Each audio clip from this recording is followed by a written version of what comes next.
So we are live.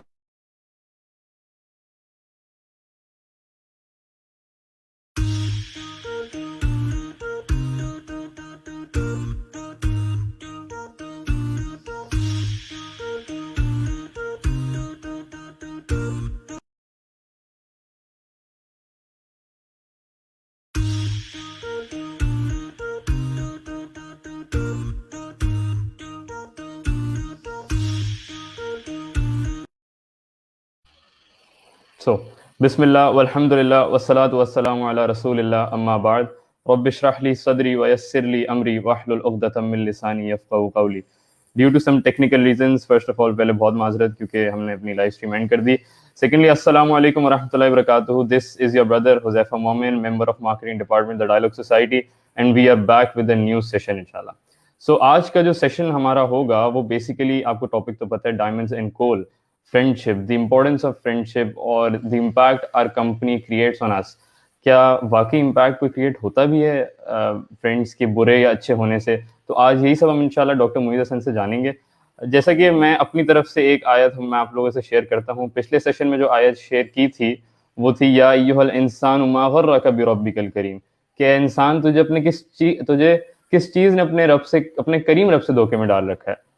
तो आज की जो बेसिकली आयत है वो है अल्लाहु वलियुल्लज़ीना आमनू युखरिजुहुम मिनज़्ज़ुलुमाति इलन नूर, कि इसका मफ़हूम या तर्जुमा कुछ ऐसे है कि अल्लाह सुब्हानहू व तआला is an ally of those people who believe. ये हमसे बात हो रही है ईमान वालों से, कि अल्लाह सुब्हानहू व तआला दोस्त हैं उनके जो ईमान लाए, एंड वो ही हमें अंधेरों से, फ्रॉम डार्कनेस टू लाइट, वो ही हमें अंधेरों से निकाल के रोशनियों में ले जाने वाले हैं. अल्लाहु अकबर. तो आज का बेसिकली टॉपिक भी फ्रेंडशिप के ऊपर ही है हमारा, and that I would relate inshallah. So आज का सेशन में हम inshallah we will be taking you guys live as well with us at the end of the session. और आप जो है वो stream join करके कोई भी questions queries हों आप पूछना चाहें, and secondly if आप अगर आप अपना opinion share करना चाहें तो definitely inshallah कर सकते हैं. मेरी रिक्वेस्ट होगी ब्रदर से कि वो अपना कैमरा ऑन रखें just to be able to have an interactive discussion, और सिस्टर से रिक्वेस्ट होगी कि वो अपना कैमरा ऑफ रखें इंशाल्लाह. So we are very honoured again doctor Moiz Hasan sahab एक बार फिर अपने बिजी स्केड्यूल से हमारे लिए टाइम निकालें. सो जज़ाकल्लाह खैर डॉक्टर मोइज़. अस्सलामु अलैकुम व रहमतुल्लाहि व बरकातुहू. Walaikum assalam wa rahmatullahi wa barakatuh. Can you hear me? Yeah. How are you, Dr. Moiz? First, I begin with an apology that today I will not be able to share my video. Sure. You will have the audio, and I will try to make the session very interactive for today. Inshallah. So, inshallah, we're going to have a very short, I'm going to have a talk which is maybe 40 minutes or around that time. And then after that, we can open it up to question answers. And I really want to sort of interact with all of you. And any questions that anyone has, they can freely ask me those questions, whether pertaining to their topic or even outside the topic. So we want to keep it that way. I think, inshallah, that will be more beneficial. All right? Jazakallah. So I think, what's the time limit, Huzaifa, for... time limit is, Dr. Moiz, till 3. The session is till 3, but you can take 10 to 15 minutes more, inshallah.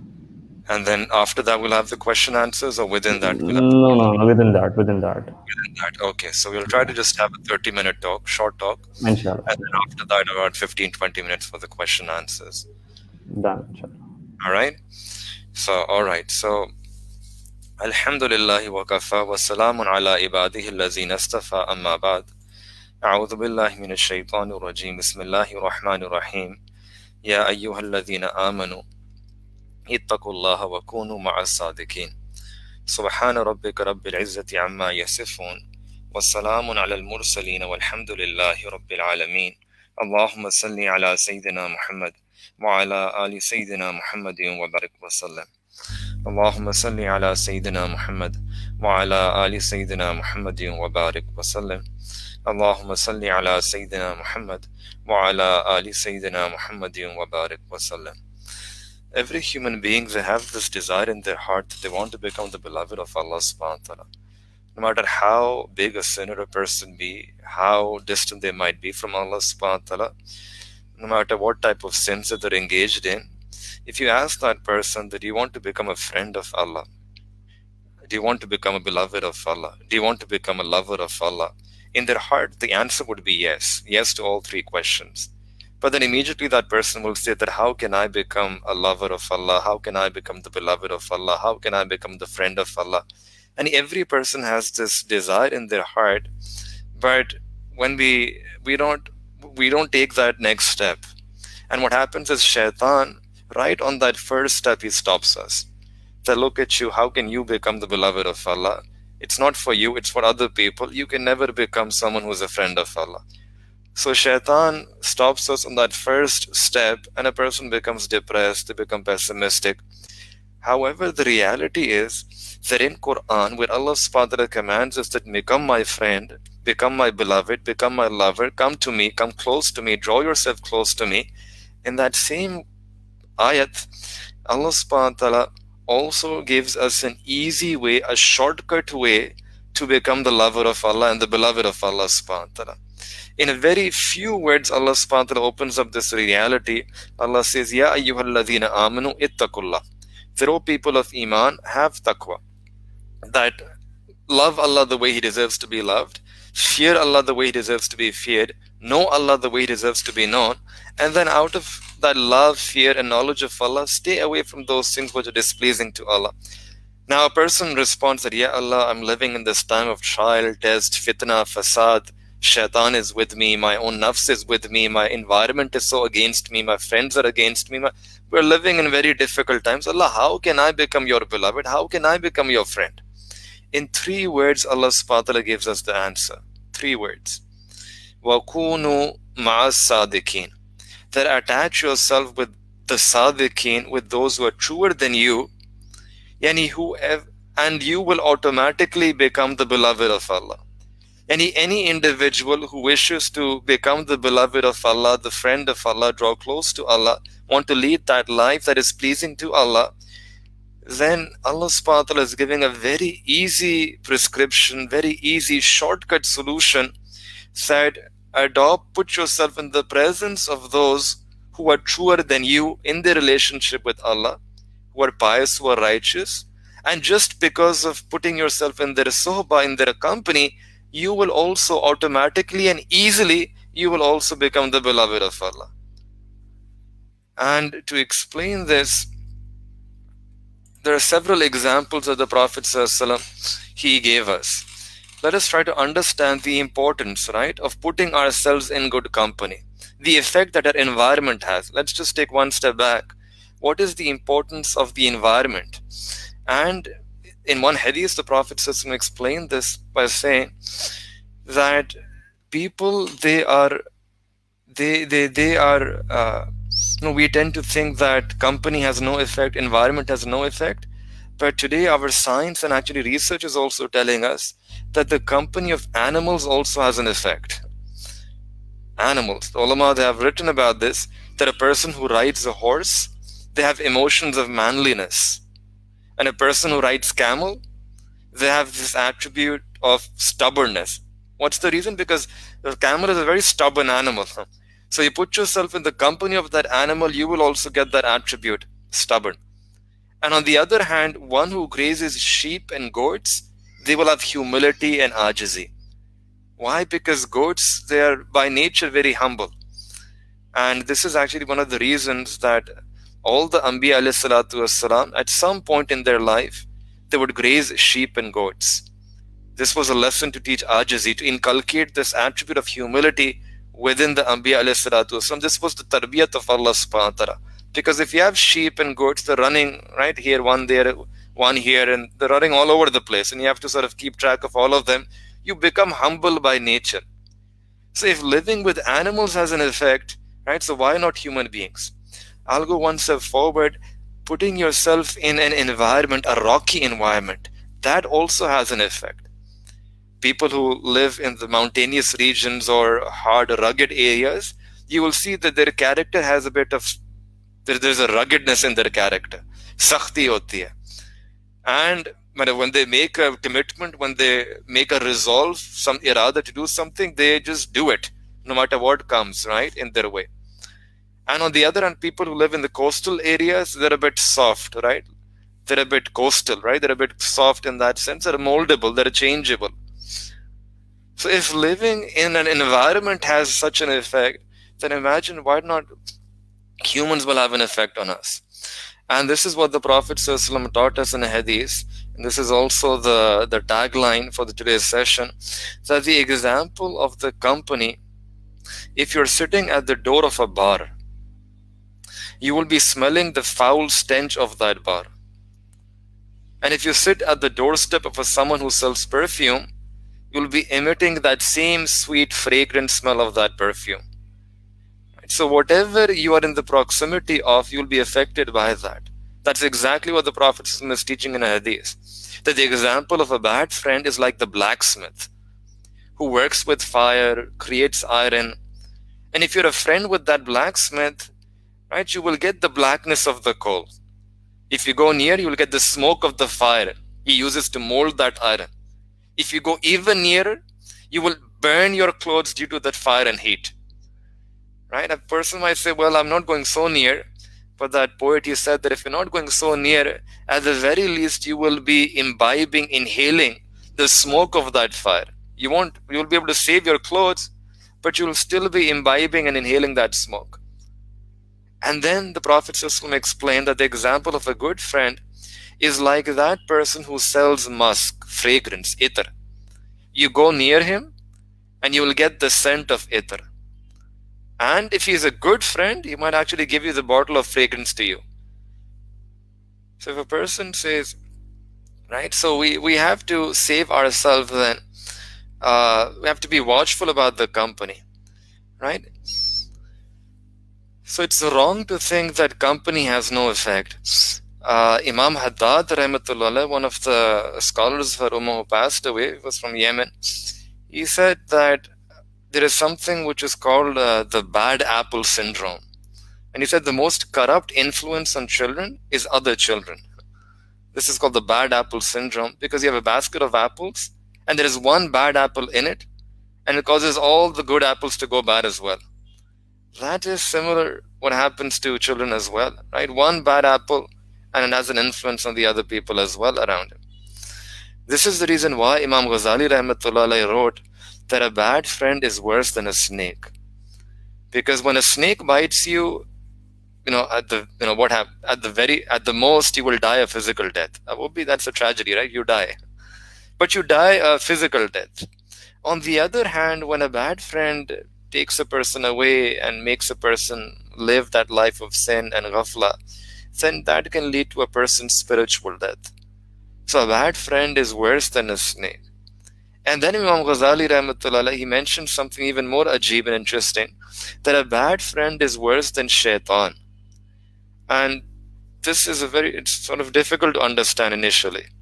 That no matter how bad that bad friend is, shaitan is shaitan, right?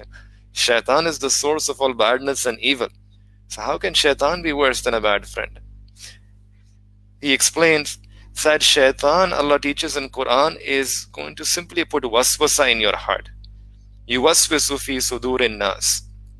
He puts waswasa. He doesn't have the ability, doesn't have any greater ability than that. But what a bad friend does is that he takes you by the hand. He doesn't only put the waswasa, doesn't give you that thought of sin. He holds you by the hand and ensures that you go in that gathering and commit that sin. And that's why a bad friend is worse than shaitan. So in this stage of life that many of you are in as university students at study years or early career, right? Very important to choose our company and our friends carefully. And who are the people we're spending time with? And I'll mention why is this so important. The Prophet ﷺ said in a hadith that al-mar'u ala dini khalilihi, that a person will be on the deen of their close friend. What that means is that if you want to design your own deen, then take someone as your khalil whose deen you like. It's very simple. A man, a woman, they'll be on the deen of their intimate friend. If you keep company with someone who is delaying his salah, delaying his namaz, right? If you keep company with a person who doesn't fast or doesn't pay zakah, if you keep the company with someone who does wrong actions, sins, and doesn't even have remorse about those sins, you will end up doing those exact same actions, because company has an effect. Their deen will impact you.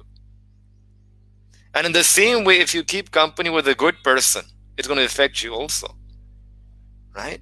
If you keep company with someone who aspires, praying their salah on time, they have this concern about pleasing Allah, staying away from sin, then eventually, ultimately, just putting yourself in that person's company, that will have an effect on you. So that is why you have to look at your friends. The Prophet ﷺ is giving us this lesson. Look who your friends are. Look who are the people who you're spending time with. Look at your company. And in fact, the early Muslims, they will look at your iman by looking at the company that you're keeping. Your company is indicating what the state of your iman is. By your company, we can judge, right, what is the state of a person's iman. So this is that important.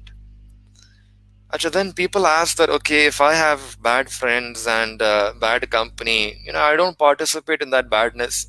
I don't participate in those sins. But, if I don't participate in those sins and the bad that they're doing, but I'm just friends with them, what's the harm, right? What's the harm in that? Is there any harm? So I'll mention there are two harms, right? Two harms, yes. Our company, we for most of us, this number one reason, right? The number one reason why we sin is because we keep company of people who actually do sin. We might be able to save ourselves for some time, but this company, will have an effect. The number one reason why we sin for most of us is because of the company of people, the friends that we have around us. We keep their company, they try to involve us into sin. And the person who is younger and weaker, right, they're more susceptible to this phenomena that you call peer pressure. And university is all about peer pressure. Your studies are all about peer pressure, right? So in order to keep the company of anyone who is involved in sin or engaged in sin, not because we are better than them. Actually, this is also deception. We should never view yourself better than them, right? It's not that I am such a pious muttaqi, namazi, and that person is worse than me. We should never think that's even worse, right? To think like that. You should view them as sick, and we should also view ourselves as sick. Equally sick, right? Equally sick. Never hate the sinner, always hate the sin, right? We are equally sick. The only difference is that they haven't realized that they are sick, and therefore they're not worried about curing themselves. And Allah subhanahu wa ta'ala has blessed me and guided me to people, or to this realization that I know that I am fatally sick, on the verge of spiritual collapse, and I'm worried about curing myself. That's the only difference. And the second harm to bad company is, and a person can become immune to that sin. And this can be very deceptive. Because if a person feels that they're my friends, so maybe I will not keep their company when they're sinning, but I will keep their company otherwise. But still, that otherwise company will also have an effect. Why? Because al-maru ala dini khalilihi. That a person will be on the deen of their beloved, of their intimate friend. The reason is that a person who you choose to keep as a close friend, you are normally blind to their faults. जो ज़्यादा करीब होते हैं, but a person doesn't look at their aib, their faults. It's a very common thing. The lover does not see the faults of their beloved. You view them as a good person, as a good friend, as someone who helps us in bad times, as someone who guides me when I'm down, when I'm depressed, when I'm sad, as someone who assists me when I'm in need. And all these things will be true, can be true, may be true, right? But because of these things, it becomes difficult for us to look down upon that sin. Right? Again, never look down upon the sinner, but we need to look down upon the sin that they're doing. But sometimes what happens is that when we look so favorably upon the sinner, we don't look down on the sin that sinner is doing. We don't look down on the sin. And when we don't look down on those sins, we become desensitized, right, to the intensity, the moral outrage that sin should evoke in our hearts. We become immune to that sin. And this also cripples our ability to leave sin. So this is very important, that our close friends, right, they should be people of deen. Any people whom we give our hearts to, whom we discuss our heart with, whom we open our hearts with, very important that they should be close to Allah, close to deen. And our deen, by the way, is, it's based on human fitrat. It's human nature. The deen tells us, it doesn't tell us to do anything which is contrary to our nature, right? And Allah wants us, right, that you will be living in a community, you will be interacting with people, you will have to interact with people, but interact with the righteous people. Keep company of the righteous so that you can attain the closeness of Allah. Our deen is not a do-it-alone religion, but the deen is telling us that you get connected to those who can connect us to Allah. Keeping the company of the righteous, it's a connector. It connects us to Allah.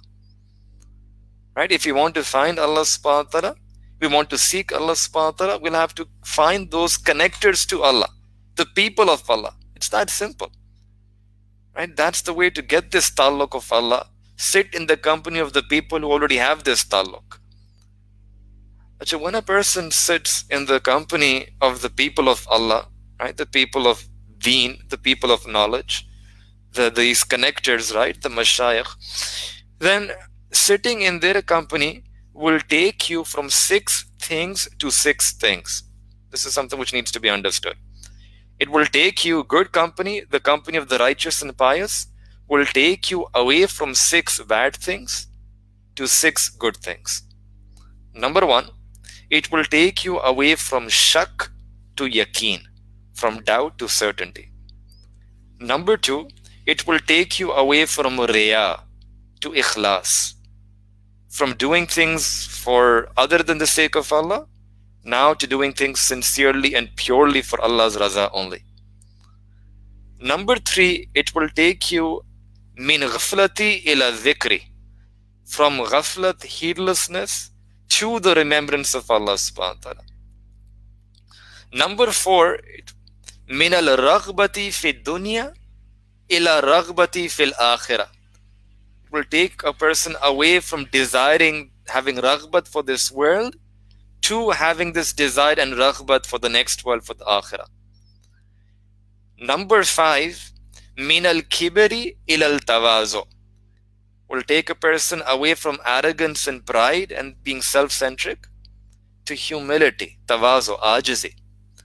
And lastly, min as-su'il qaryati ila nasihati, from bad internal character, bad akhlaq, to a akhlaq that is good, where you have good intentions for other people. Good intentions for other people. Now, how do we know that we have to go to the people of Allah? We have to put ourselves in the company of the people of Allah. So I'll present 3 evidence to you. 1 from the Quran, and then 3 from the hadith. 2 from hadith. And then we'll end with 1 final hadith, inshallah. So first evidence is from the Quran. In Quran, we actually recited this ayah. Allah says that, O people, ya ayyuhalladhina amanu ittaqullah, have taqwa, wa kunu ma'as sadiqin. And the way to get taqwa is to put yourself in the company of the sadiqin. Sadiqin, those who are truer than us in the relationship with Allah. We are untrue mu'min. We are untrue to Allah. I'm certainly not true to the Prophet sallallahu alaihi wasallam. I've not been true to my iman. I've not been true to myself. Right? Many of us will say that's what we are, that I'm not true in my relationship with Allah. So if we use that and we realize that we are untrue, right? Who is true? The Sahaba, like Sayyidina Siddiq Akbar radiyallahu anh. Siddiq. Siddiq means absolute sidq, true. Means he was the truest follower to the Prophet sallallahu alaihi wasallam. So if we realize that we are untrue, right, then the easy way to get that trueness within us, to get that taqwa within us, Allah is saying, Kunu ma'as sadiqin. Sit with the people who are truer than you, truer in their relationship with Allah. Those who have colored themselves with the color of Quran and Sunnah. Who are these sadiqin? These are those who don't have this farak between their zahir and their batin, between their qawl and their amal. They're free of duplicity, free of hypocrisy, free of insincerity.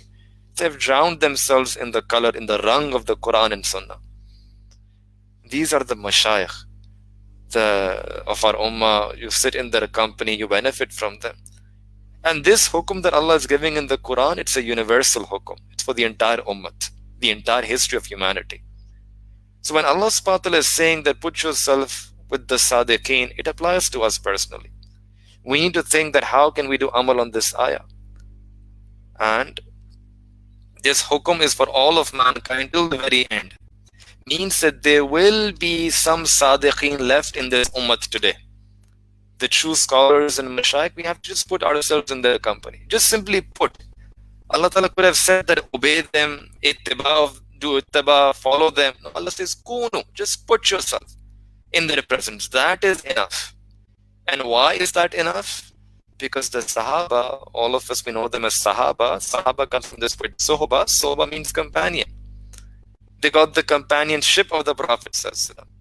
And because of that companionship, right, they reached that level of taqwa and muhabba. They became the beloved of Allah. So many other words could have been used to describe them, but we call them as Sahaba because their rank is elevated due to that sohba that they had. And this is how we can do amal as well. Right? The sohba does not end with the Sahaba, it began with the Sahaba.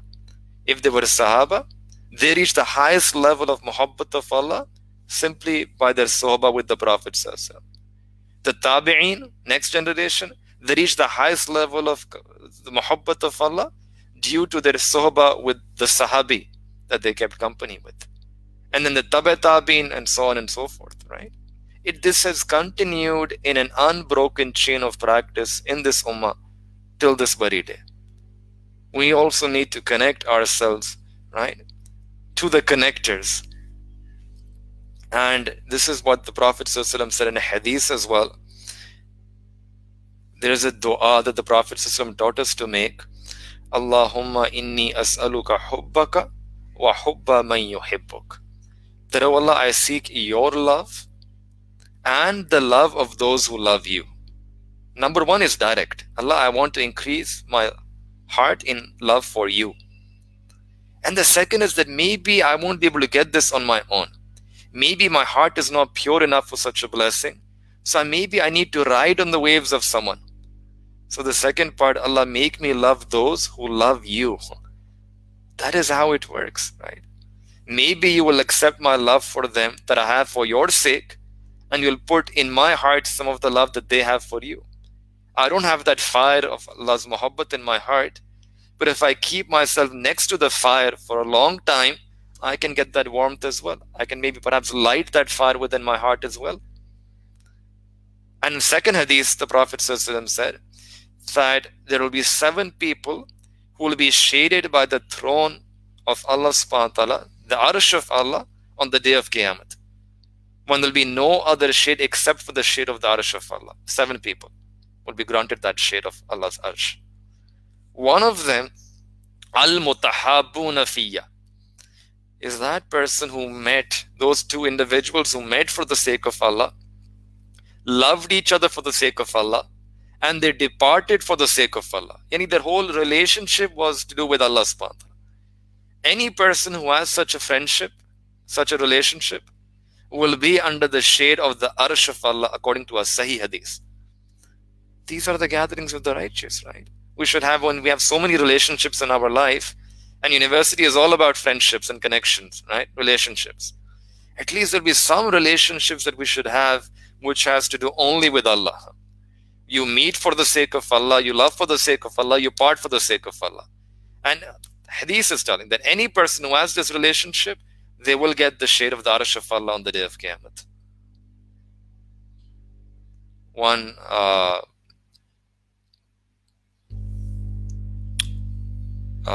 Ibn Ata'ullah Iskandari rahmatullah alayh, in one of his books, he mentioned this hikam. He said that don't take as a companion someone whose state does not elevate you and someone whose speech does not direct you towards Allah. Right? He's speaking about even your friends, right? That you should find people that would elevate your state, not bring it down. And for example, those people who are in a state of gratitude, when you're with them, if you're with them, it is hard for you to find excuses to complain about life around them, right? So we'll just end with this one last hadith, inshallah. That what does a person get when they put themselves in good company? The Sahaba Ikram, they were sitting with the Prophet ﷺ, and they were thinking about Jannat, that Jannat has different levels. And the Sahaba were thinking that if Jannat has levels, then the Prophet ﷺ will be in a level of his own. So they started crying that Ya Rasulullah will be separated from you for all of eternity. Then the Prophet ﷺ said this famous hadith, Al-mar'u ma'a man ahabba, that a person will be with whom they love. And the Sahaba, they narrate that was the happiest day of our life. That's the power of muhabbat. Muhabbat leads to ma'iyat. And this al-mar'u ma'a man ahabba, it's a chain of love. It's a continuous chain. If I love someone for the sake of Allah, I get to be with them. They love someone, they're with them. I get to be with them, right? If I love someone who loves someone who loves someone who loves someone, all the way to tabi'i, who loved the sahabi, who loved the Prophet ﷺ, it's a big chain. Any link in that chain, when it's attached to the chain, it's going to go to the same place as the first link. Or you can think like a train. There is an engine in the train, the Prophet ﷺ. First class compartment, Sahaba. Next cabin, Tabi'een. Next cabin, Tabi'in. You keep going, keep going, keep going. Anyone who attaches to the train, wherever the engine is going, right, you will also be going. We are like cargo class, right? Bathroom seats. That's our level. But no matter who we are, wherever we are, if we can attach ourselves to this train, we will also go where the engine goes. We make dua to Allah subhanahu wa ta'ala that may Allah subhanahu wa ta'ala give all of us tawfiq to get this love for Allah. And the easiest way to get this love for Allah is to have love for the people of Allah, to have these friendships around us that will take us to Allah subhanahu wa ta'ala. So may Allah ta'ala give all of us tawfiq to become people of muhabba, to become people of sohbah, to increase in our company, good company, and our love in this month of Ramadan. And may Allah ta'ala bring us to more and more taqwa in this month of Ramadan. Wa akhiru da'wana alhamdulillahi rabbil alameen. I'll be very happy now to take any questions that anyone has. We have about 15 minutes. Yeah, Jazakallah khair, Sheikh, for your session, for your very important session, inshallah. So we have first Sister Tuba. Let me just add her to the stream. Yes. Assalamu alaikum wa rahmatullahi wa barakatuh. Sister Tuba, कैसी हैं आप? वालेकुम अस्सलाम, I'm good, अल्हम्दुलिल्लाह. Great. क्या share करना चाहेंगी? कोई क्वेश्चन या कोई अपना ओपिनियन शेयर करना चाहेंगे आप? मुझे क्वेश्चन पूछना था कि अगर जैसे आपका कोई फ्रेंड कोई गलत काम कर रहा होता है, उसको अगर मैंने जिस तरह से हुआ, अगर मैंने उसे मना करने के बाद वो समझता है कि उसको लगा है कि मैं मतलब ज़्यादा एक्सट्रीम पे बात कर रही हूँ, तो वो मुझसे ही डिस्टेंट हो गई है और वो समझ नहीं रही है और मुझसे ही डिस्टेंट हो गई है. तो फिर हमें क्या करना चाहिए? अगर आपको लगे कि आपकी कोई फ्रेंड वो सही काम नहीं करी, तो क्या फिर उसे मना नहीं करना चाहिए कि फिर आपकी फ्रेंडशिप खराब हो जाएगी? That's a very good question. That's a very good question. When you have such a friend where आपने कुछ कहा and then वो पीछे हट गए या आपसे नाराज हो गए, तो क्या करना चाहिए सूरत हाल के अंदर? What I'll suggest is that you have to be smart. You have to play with hikmat. That if you tried, it depends upon the level. There are many factors, right? It depends upon the level of friendship that you have with that person. अगर बहुत ही close है, then you can try to counsel them. You can try to tell the fawaid, the benefit. But if you tried and still it's not helping, and you see it's having an adverse reaction, that they're running away from you, they don't even want to keep your company anymore, then don't try. You did your part once. You don't need to. हम कोई मुसल्लत नहीं है किसी के ऊपर, right? So you can try, but then after that, you also have to have a bit of hikmat and don't just turn that person off away from you, right? And what I will suggest in such a situation is that जो अच्छी बात या अच्छी नसीहत करनी होती है उसके दो तरीके होते हैं, and we should sometimes use the second one in these relationships. The first is that you can give nasihat using your words, right? Which I think you already did. That आपने बात करी अल्फाज से, and that person did not accept that nasihat, which is fine. Then if that doesn't work, the second way to give nasihat is through your own akhlaq, your own character, right? That have such character, that beauty in your own character, that the other person feels attracted. The other person feels she's such, mashallah, beautiful akhlaq, and she's so generous and so humble, and have those sifat where the other person says, wow, wow. Right? And this is what we learn in the seerah of the Prophet ﷺ as well. And Aisha radiallahu ta'ala, she mentions when the Prophet ﷺ came to Medina Tayyibah, he won over the hearts of the people of Medina. Futihat bil akhlaq. Futihat al Madinatu bil akhlaq. He won over the hearts of the people of Medina, Medina Munawwara, with his akhlaq, with his noble character. So I think this is a point which is a very important point, and I'm glad that you brought this up. This applies in many, many relationships of our life, not just close friends, even with your parents. Even with parents, because parents तो आपकी बात सुनेंगे नहीं, right? मतलब the common thing is कि नसीहत कोई कबूल नहीं करा तो क्या करे? तो पेरेंट्स को तो अब नसीहत कर ही नहीं सकते. वो तो कहते हैं कि आप इतने बड़े हो गए कि आप मुझे नसीहत करेंगे, मुझे बताएंगे क्या सही है क्या गलत है. So this applies in parents as well, that you don't tell them what to do. You tried once, maybe apne khair khwahi mein.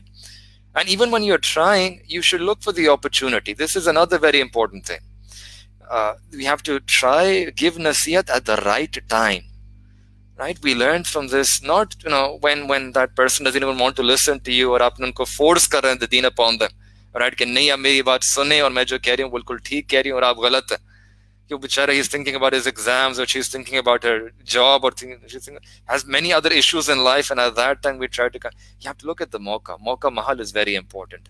So then Yusuf al-Islam, when he was giving, when he was inside the prison, so jail ke andar the, to us waqt he saw there were two people with him in the jail, jo mushrik the. Ab wo buton ki puja karte the, and so then Yusuf al-Islam wanted to give nasihat, wanted to give dawah, but us waqt dawat nahi thi, because that was not a mauka to give dawat. He waited, and then those two people, they had a dream, and they wanted to ask the interpretation about that dream, so they came to Sayyidina Yusuf alayhi salam. They came to Sayyidina Yusuf alayhi salam, और उस वक्त खाना आने वाला था, थोड़ी देर रह गई थी खाना आने में. तो उस मौके पे when he was approached, then Sayyidina Yusuf alayhi salam said, मैं आपको ड्रीम की इंटरप्रिटेशन तो बताता हूँ, अभी खाना आने में थोड़ी देर है, मैं आपको पहले एक दो बातें और बता देता हूँ. And that's when he gave this message of deen, right? कि आप अल्लाह ताला को माने. तो if he had approached himself, तो शायद बात का इतना असर नहीं होता. पर उन्होंने मौका महल का ख्याल रखा, and it had such an impact on those two people that they accepted Iman. So I would suggest that number one, we have to be careful about the mauka mahal, right? Look for a proper opportunity, right? When the other person really wants to listen. And second is that if you try but it's not working, then akhlaq. That akhlaq is a you can pull the other person. Akhlaq is also a beautiful way of giving dawah, of inviting other people to leave their bad things, all right? Yes, next question. Jazakallah khair, Sheikh. Next question. Next is Sister Aisha. Sister Aisha, Assalamu alaikum wa rahmatullahi wa barakatuh. कैसी हैं आप? जी वालेकुम अस्सलाम, अल्हम्दुलिल्लाह बिल्कुल ठीक. क्या share करना मेरा चाहेंगे? भी एक रिलेटेड क्वेश्चन था इससे कि एक हमें नसीहत करनी चाहिए और दूसरा हमें मौके का देखना चाहिए. But between that how do we need to create a balance जहाँ पे हमारे रिलेशंस भी खराब ना हो and we also do not distract ourselves from the right path. So this is related, that how can we not distract ourselves from the right path, and the relationship kharab bhi na ho. Again, you have to be honest with yourself. Many people ask this question, and I give them the reply that you have to be honest. And what I mean by honesty is that you have to see that you have to see that who is pulling who, right? Who is pulling who? And if you're at the top of Everest and you have a rope, and if you want to pull one person and you're strong, so maybe you might be able to pull that person up, right? But if there are 2, 3, 4 people down and you want to pull them up with that rope, the chances are that they're going to pull you down. Or if there is one strong person down and he's pulling, you want to pull that person up, chances are that they're going to pull you down. You have to look at who is strong. And if you feel that I'm strong in my relationship with Allah, I can pull them up, I can bring them close, then subhanallah, right, you can try. And then you can gauge your progress, that if my words having an effect or not. On the other hand, if you think that when I put myself and they're having a negative impact, negative influence, and I'm becoming shaky and doubtful, and it's leading me to become lazy about my other aspects of deen, so perhaps a person has to be careful, wary about that relationship. And we cannot spoil our relationship with Allah for the sake of improving our relationship with someone else.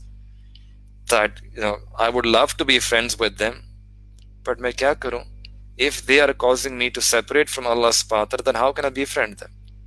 Friendship of Allah subhanahu wa ta'ala has to be given priority over friendship to anyone else. So again, this is, I'm giving a very general guideline here, and perhaps a better way would be to look at a case-by-case study. And you look at that case and you see that how strong you are, and do you have the ability to bring that person close to Allah, or to bring that person close to deen, or just to improve that person generally, right? And if you think it's not working, you try, but then what I just mentioned, akhlaq achhe rakhe, right? Akhlaq ke zariye bhi log badal jate hain. What happened, I'm going to just explain this a bit, thoda sa in another way. So normally when a person, they look at you, they look at someone who is slightly religious or slightly inclined to deen, they look at your character. What affects them the most is aapke akhlaq kaise. Aapke akhlaq kaise. They're not so worried about the words that you're saying. Baatein to bahut sare log karte hain.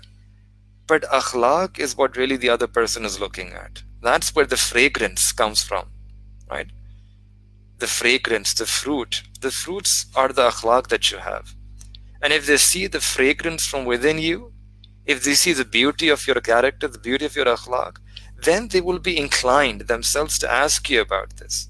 They might come to you one day in a Ramadan and say, can you tell me about this thing? And can you tell me about that? Or can you tell me about how to leave that particular sin, or how to make my salah better, or anything about deen, or even outside of deen, right? They will come to you and they will ask you when they see that beauty within you, the beauty of akhlaq within you.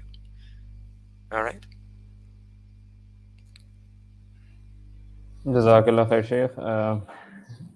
Next up, next participant की तरफ बढ़ने से पहले ना, I would like to take a question from comments.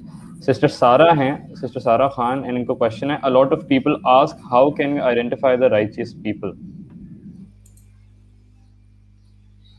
I think that's very easy, right? Righteous, truer than us in the relationship with Allah. हमें अपनी तो हालत पता है, right? We know who we are. So if there is someone who is truer than us in the relationship with Allah, you put yourself in their company.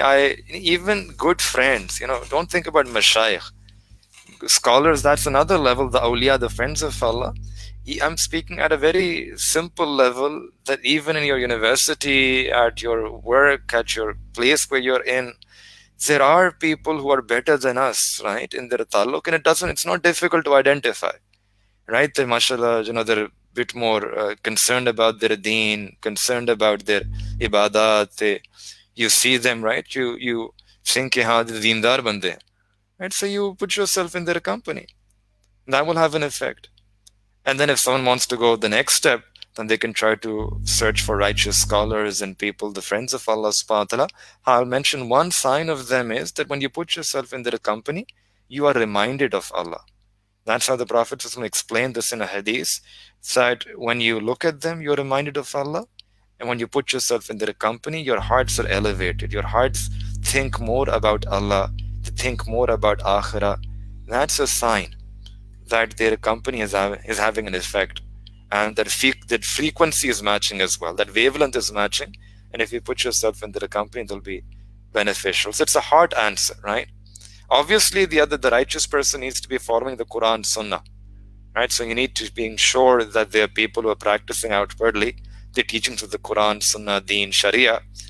But other than that, we also have to look at our heart's answer and see how, when I put myself in their company, do I think more about Allah, right? Do they help me leave those sins that I'm engaged in? If that is happening, then that's a sign that inshallah there is sincerity in that relationship, and that relationship will be beneficial for us. Jazakallah khair, Sheikh. And I would highly recommend that if you are a student of Institute of Business Management, तो inshallah Dialogue Society join करें for a good company inshallah. Next up is Sister Alia Gohar. Yeah, Sister Alia, assalamu alaikum wa rahmatullahi wa barakatuh. कैसी हैं आप? Walaikum assalam wa rahmatullahi wa barakatuhu. Alhamdulillah. So the session went really great. Alhamdulillah, there was a lot to learn.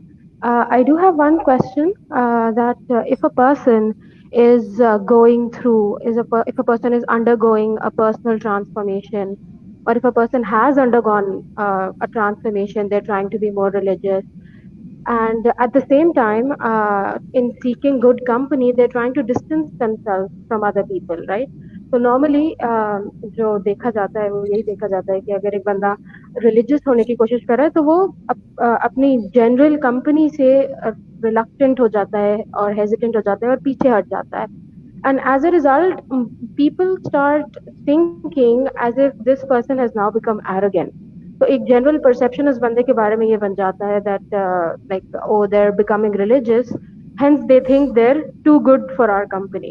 So how do you, we understand that the good akhlaq and everything, but then there are sometimes cases when like people just don't want to understand and they label you with all sorts of things. So अब उस situation में इंसान क्या कर सकता है? Like, do you let people think what they want to think, or do you actually have an option of doing something about it? Jazakallah. Wherever the deen gives us flexibility, you take that flexibility and you try to give a positive image of the deen. But wherever there is a boundary, boundary. I'll give you an example, a personal example, that sometimes we have family, extended family, and iftar jana padta hai, iftar parties hoti hain. So if you end up with an iftar party where iftar kholne se 5 minute pehle people are saying plate bana le, and dua ka naam o nishan bhi nahi hai. It's just a festival, and people are just looking at the food and just making their plates, and it's just ghafla. You have to put your boundaries, because this is a time which is qubuliyat dua, and I don't, if you turn aside and you say that I'm going to make my dua, right, let other people think about that, right? It doesn't really matter, because you can't spoil that moment. So that's an example of a boundary. That theek hai, Sila Rahmi, we went to attend the iftar party, and we did Sila Rahmi, we kept the rights of our relatives, and we wanted to give them the impression that we are like them, right? But at the same time, at that time, if they're still not making dua, and if they're also engaged in trivial things, then hame to dua mangni hai, right? And we can go in a room and we can make dua separately, or we can just make dua in the corner at maybe somewhere is hide and make dua, right? Because wo to dua ka mauka hai. And if someone thinking कि नहीं ये तो बहुत ही arrogant है, हमारे साथ बैठे हम खाएं, हमारी तरह से हंस रहे हैं, हम लोग हमारी तरह हंसे, right? So that's basically something which you have to draw your boundaries, right? There is, to whatever extent deen gives you ijazat, you try to create and give and display that positive image of deen to the best that you can. But then I'll be honest with you that there are times when, especially the society that we're living in, when a person becomes religious and your extended family is not that religious. So there are some places where you'll have to draw the boundary. And what those places are, it's by case basis, and you'll have to have hikmat for that to understand, right? But I'll give you one example. So this is the short answer, that right, you try as well you can to give that positive impression. But at the same time, and there's another thing, that when a person becomes religious, then there's a phases. It's like a 3-stage process. That first you have to actually disconnect from people, and maybe not zahiri taur pe, but at least, at the very least, at the level of the heart, you'll have to disconnect. Then you'll have to connect with Allah subhanahu wa ta'ala, because only when you disconnect with people can you connect to Allah. And then when you connect to Allah subhanahu wa ta'ala, then you have to reconnect with those people in the name of Allah and for the sake of Allah. So it's disconnect, connect, reconnect, 3 steps. Because disconnect, because shuru mein our taluk that we have with the people around us is just nafsani, nafs based. It's not for the sake of Allah. So we disconnect with that type of a relationship. We connect with Allah. We get to know Allah, develop a taluk with Allah, remember Allah frequently. We get Allah in our hearts, that Allah is with us. And with that experience that Allah subhanahu wa ta'ala is with us, and we feel that closeness with Allah, with that closeness, then we reconnect with people, those old people. And we reconnecting with them now with this awareness of Allah subhanahu wa ta'ala, with this closeness that we feel with Allah subhanahu wa ta'ala. And we are doing it for the sake of Allah, that Allah wants me to reconnect. And then in those relationships that we have, there'll be more barakah, right? Because you're doing it for the sake of Allah. We see this in the life of the Prophet as well. When Nabi Wasallam went to Ghar Hira, that was a moment, that was some time of reflection, right? Disconnecting, khalwat, right? And the Arabic word for this is khalwa. There has to be some time, some space where you give yourself and have that khalwa. It's very, very important, right, for a university student to give themselves some space, right, to create some environment, some place for yourself, disconnect yourself from the routine in order to try to connect yourself with Allah subhanahu wa ta'ala. When the Prophet ﷺ, he was disconnected from society in solitude, right? And that's when the first revelation came. And when the first revelation came, that was the connection with Allah subhanahu wa ta'ala. And now with that connection of Allah subhanahu wa ta'ala, then the Prophet ﷺ went out. So he's now engaging. So there's this dual aspect that we're supposed to have in our relationship. One is called fana, the other is called baka. These are other terms, technical terms. Fana is that there should be some moments in your time, moments in your day, where you have to disconnect with the people, where you try to connect to Allah exclusively, to the exclusion of everyone else. And that would ideally be your salah, should be your salah, right? Like the tahajjud of the Prophet says. And that was a time when the Prophet says would just immerse himself in the ibadah of Allah, one-on-one, personal talaq with Allah. And then after Fajr, the Prophet would come to inside Masjid al-Nabawi, and then would be meeting the Sahaba Ikram, interacting with them, engaging with them. That's baka. That you keep that connection of Allah subhanahu wa ta'ala in your heart, and with that connection you engage with people. And then throughout the day, that's what the Prophet would be doing. Interacting, meeting delegations, planning, etc., teaching, studying. So we need to have this dual aspect in our day as well. Moments where we disconnect, places where we disconnect, times when we disconnect, and we try to connect with Allah subhanahu wa ta'ala. And then with that connection, we try to meet other people around us. Jazakallah khair, Sheikh. We are moving towards our next participant, that is Sister Aisha. Sister Aisha, Assalamu alaikum wa rahmatullahi wa barakatuhu. कैसी हैं आप? क्या हाल चाल है?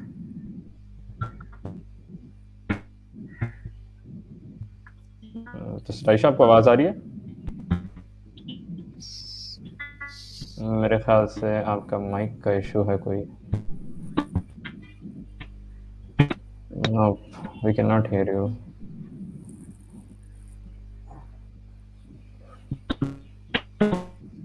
Okay. Sister Aisha, Assalamu alaikum wa rahmatullahi wa barakatuh. No. Okay. So, Sheikh, that's it. I think we'll conclude, inshallah. Please, आप conclude कर दें, inshallah. Inshallah, we'll end with a short dua. Subhana Rabbil al-Wahhab, Allahumma salli ala Sayyidina Muhammad wa ala ali Sayyidina Muhammadin wa barik wa sallam. ربنا ظلمنا أنفسنا وإن لم تغفر لنا وترحمنا لنكونن من الخاسرين. یا رب کریم، ہم آپ کے عاجز بندے ہیں، ہمارے گناہوں کو معاف فرما، ہماری خطاؤں کو درگزر فرما، ہمارے عیبوں کی پردہ پوشی فرما. یا رب کریم، ہمارے تمام گناہوں کو معاف فرما، جو گناہ ہم نے یاد ہے اللہ ان کو معاف فرما، جو کر کے بھول گیا اللہ ان کو معاف فرما. اللہ آپ کے پیارے محبوب نبی علیہ الصلوۃ والسلام نے فرمایا التائب من الذنب کمن لا ذنب لہ، کہ گناہوں سے توبہ کرنے والا ایسے ہی ہے جیسے اس نے کوئی گناہ کیا ہی نہ ہو. یا رب کریم، ہم اپنے آج تمام گناہوں سے توبہ طائب ہوتے ہیں. اللہ ہمارے تمام گناہوں کو مٹا دیجئے. یا رب کریم، گناہوں کے تمام اثرات کو مٹا دیجئے. یا رب کریم، اپنی محبت کے لیے ہمیں قبول فرما لیجئے. اللہم انا نسألک حبک وحب من یحبک. اللہ ہمیں اپنی محبت عطا فرما، محبت کی شدت عطا فرما، اپنی محبت میں رسوخ عطا فرما. اللہ اپنی محبت کے اندر دوام عطا فرما. اللہ غیر کی محبتوں کو ہمارے دلوں سے نکال دیجئے. اللہ نفسانی شیطانی محبتوں کو ہمارے دلوں سے نکال دیجئے. اللہ ہمیں اپنی محبت نصیب فرما، اپنوں کی محبت نصیب فرما، اپنی محبت میں یکسوئی عطا فرما، اپنی محبت میں یکجہتی نصیب فرما. یا رب کریم، اپنی محبت کی لذت عطا فرما. رب کریم، اپنی رحمتوں سے اللہ اس محبت اپنے محبین اور محبوبین بندوں میں شامل فرما. اللہ اپنے عشق کی آتش ہمارے سینوں سے پیدا فرما، ہمارے انگ انگ سے اپنی محبت کو جاری فرما، ہمارے روئے روئے ہڈی ہڈی بوٹی بوٹی اللہ اپنی محبت کو جاری فرما دیجئے. یا رب کریم، یا اللہ غیر کی محبتوں کو ہمارے دلوں سے نکال دیجئے. یا رب کریم، سیدنا ابراہیم علیہ السلام، اللہ آپ نے ان کو توحید خالص کا مقام عطا فرمایا تھا، انہوں نے تمام بتوں کو توڑ دیا تھا. یا رب کریم، یا اللہ ہمیں بھی وہ توحید خالص کا مقام عطا فرما دیجئے. اللہ ہمارے اندر بھی جتنے جو بت ہیں، چاہے پتھر کے ہوں چاہے خیالوں کے ہوں، اللہ تمام بتوں کو توڑ دیجئے. اللہ آپ ہمارے دلوں کے اندر آ جائیے، ہمارے دلوں کے اندر سما جائیے. اللہ ہمیں ایسا بنا دیجئے کہ ہر دم اللہ ہمارا دل آپ کو یاد کر رہا ہو. اللہ ہمیں ذاکرین بندوں میں شامل فرما دیجئے. اللہ جس طرح ہم دنیا کے بارے میں بھولنا چاہتے بھی ہیں تو بھول نہیں سکتے، اللہ دنیا ہمارے اندر اس طریقے سے رچ بس گئی ہے، اللہ بالکل اسی طریقے سے اللہ ہم چاہتے ہیں کہ اللہ اپنی یاد ہمیں ایسا عطا فرما دیجئے کہ ہم آپ کے بارے میں بھولنا چاہیں بھی تو بھول نہ سکیں. اللہ کوئی ہمیں آپ کے بارے میں بھلانا چاہے بھی تو بھلا نہ سکے. یا رب کریم، یا اللہ اپنی رحمت سے ہماری ان دعاؤں کو قبول فرما لیجئے. اللہ ہمیں اپنی محبت عطا فرما. اللہ جن سے آپ محبت کرتے ہیں ہمیں ان لوگوں کی محبت عطا فرما، جو لوگ آپ سے محبت کرتے ہیں ہمیں ان کی محبت عطا فرما. اللہ ہمیں نبی علیہ الصلوۃ والسلام کی محبت عطا فرما. اللہ جو لوگ جن سے نبی علیہ الصلوۃ والسلام محبت فرماتے تھے اللہ ہمیں ان کی محبت عطا فرما. اللہ جو لوگ نبی علیہ الصلوۃ والسلام سے محبت کرتے ہیں اللہ ہمیں ان کی محبت عطا فرما. اللہ ہمیں بھی اللہ محبتوں والا بنا دیجئے، ایک محبتوں والا دل عطا فرما دیجئے. اللہ ہمارے دل کی ظلمت کو دور فرما، دل کے اندر اللہ جو روکھا سوکھا خشکی ہے اللہ اس خشکی کو دور فرما. اللہ اپنی محبتوں سے بھرا دل عطا فرما دیجئے. یا رب کریم، ہماری ان دعاؤں کو قبول فرما. اللہ جو مانگا ہے وہ بھی عطا فرما، جو مانگنا چاہیے تو نہیں مانگ سکے اللہ اپنی رحمتوں سے وہ بھی عطا فرما. آنے والے وقت کو گزرے ہوئے وقت سے بہتر فرما، آنے والی زندگی کو گزری ہوئی زندگی کا کفارہ بنا. صلی اللہ تعالی علی خیر خلقہ محمد وعلی آلہ وصحبہ اجمعین برحمتک یا ارحم الراحمین. جزاک اللہ خیر شیخ for your very important time. انشاءاللہ that was a very helpful session. انشاءاللہ میں امید کرتا ہوں آڈینس نے بھی کافی فائدہ اٹھایا ہوگا انشاءاللہ. So that's it, we'll call it a day انشاءاللہ. آج بیسیکلی کنکلوڈ کر دیتا ہوں میں انشاءاللہ. ڈاکٹر معیز نے جس طرح باتیں کی کہ امپیکٹ کریٹ کرتی ہے فرینڈ شپ، ہم جو کہتے ہیں کہ friends do not create an impact, they do leave an impact نا. ریسرچز انفیکٹ ہمیں یہ بتاتی ہیں کہ امپیکٹ کریٹ ہوتا ہے good company and bad company, دونوں طریقوں سے. So we'll call it a day انشاءاللہ. That's it from our side. جزاکم اللہ خیر. دس از یور برادر حذیفہ مومن. انٹل نیکسٹ ٹائم، والسلام علیکم ورحمۃ اللہ وبرکاتہ.